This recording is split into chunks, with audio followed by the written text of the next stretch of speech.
Mountain News, first at 4, continues.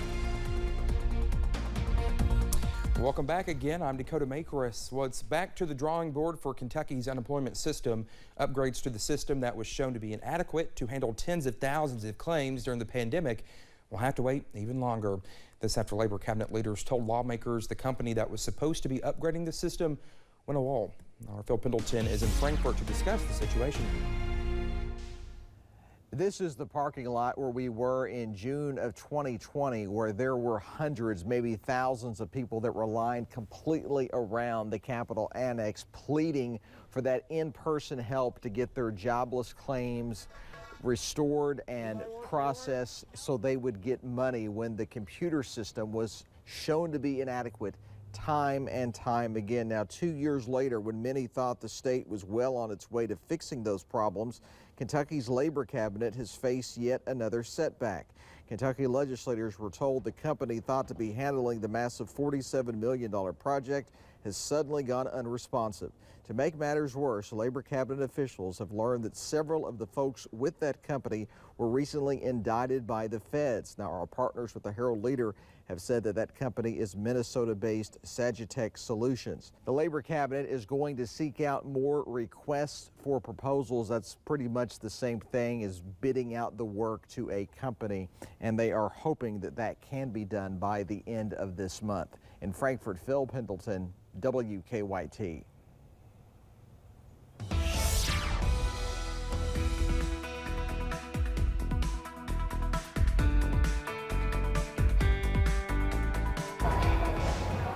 Well, it's looking absolutely beautiful around the region yet again today. Of course, I'm here at the Black Gold Festival in downtown Hazard.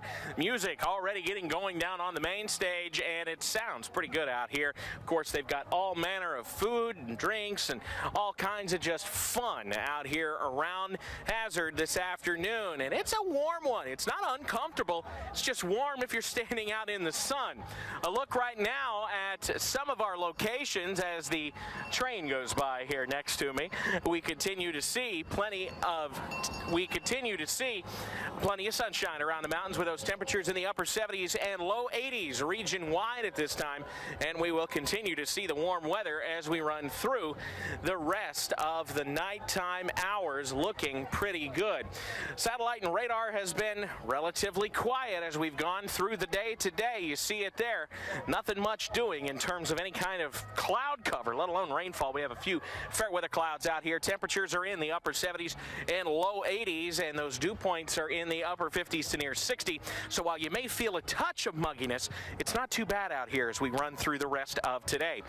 Upper 50s for tonight. A little bit of that patchy fog out there, but for the most part looking good if you're coming out to downtown Hazard for the Black Gold Festival, or you're headed out to any one of our local high school football games tonight.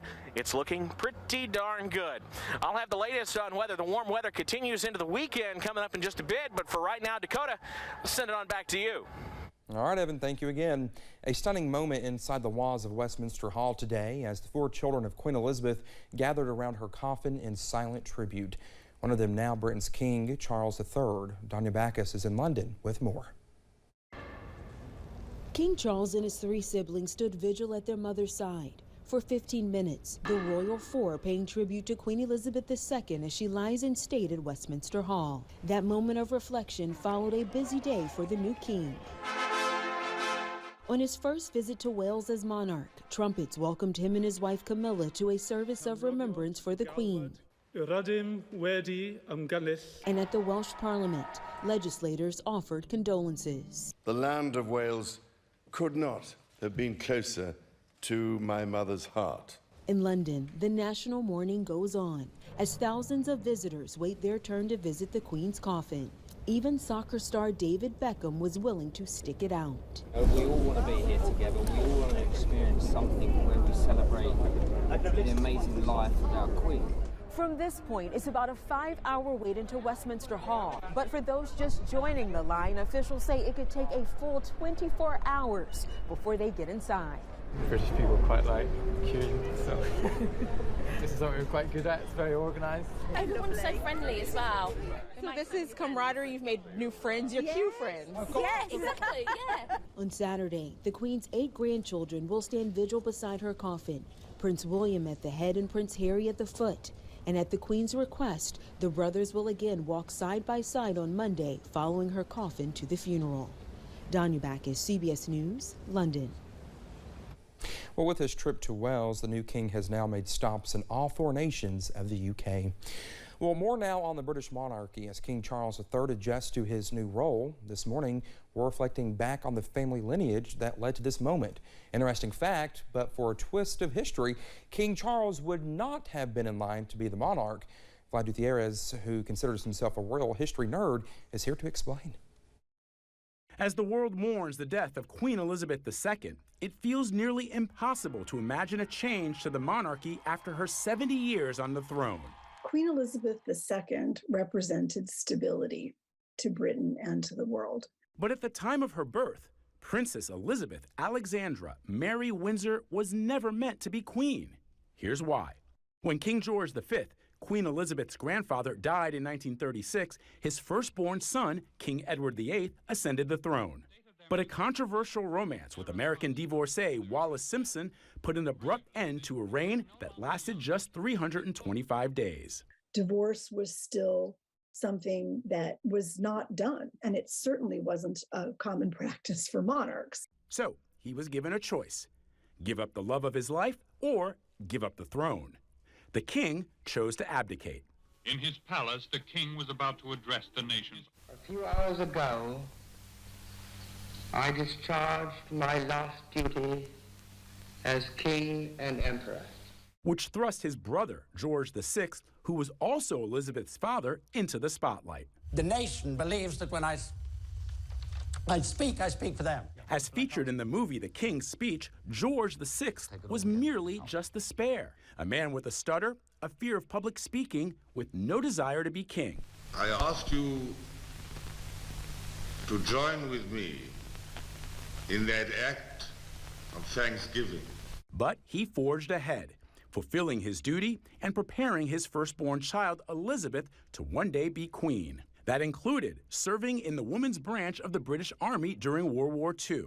The 25-year-old heir was touring Kenya when she learned her father had died. It is very clear that she understood that her life would be dedicated to service. She took it very, very seriously. I declare before you all that my whole life, whether it be long or short, shall be devoted to your service and to the service of our great imperial family to which we all belong.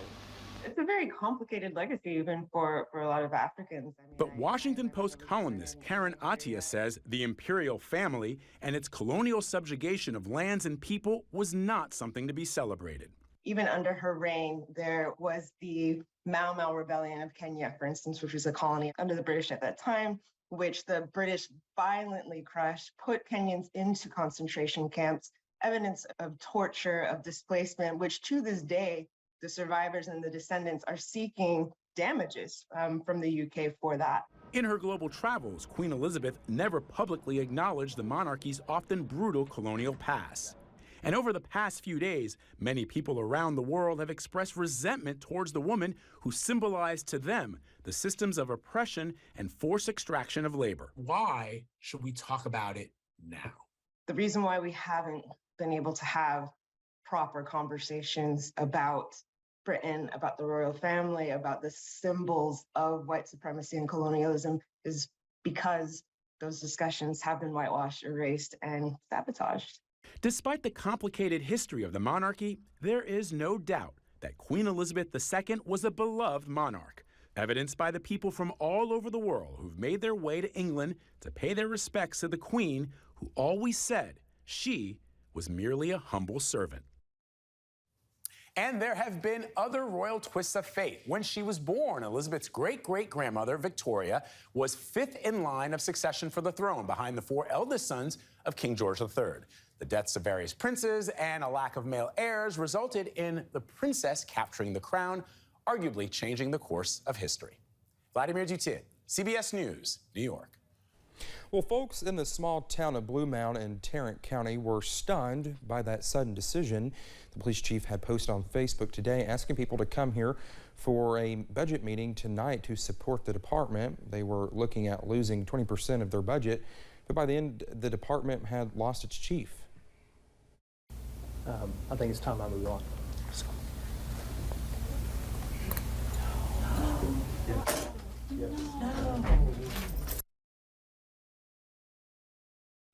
Well, people gasped, pointed blame at the mayor, and some cried outside City Hall as Blue Mound lost its police chief Thursday night over the department's budget. Blue Mound had a plan to trim the police budget by nearly 20%, outsourcing dispatching and keep salaries flat. Well, coming up here on First at 4, should you put your pup on a diet? That's next.